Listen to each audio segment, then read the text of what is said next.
हजूर सल्लल्लाहु अलैहि वसल्लम ने इरशाद फरमाया, क़यामत के दिन जब कोई साया नहीं होगा, 7 अशख़ास को अल्लाह तबारक व तआला अपने अर्श का ठंडा साया नसीब फरमाएगा। इनमें से पहला आदिल हुक्मरान होगा,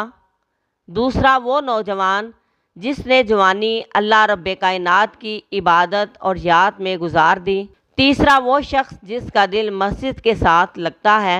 चौथा वो शख्स कि जो 2 लोग अल्लाह के लिए प्यार करते हैं और अल्लाह के लिए आपस में जुदा होते हैं, पांचवा वो शख्स जिसको किसी औरत ने गुनाह की दावत दी तो उसके जवाब में उसने कहा कि मैं अल्लाह से डरता हूँ, छठा वो शख्स कि जिसने मख्फी अंदाज से सदका किया,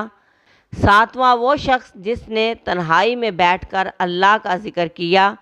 और उसकी आंखों से आंसू निकल आए।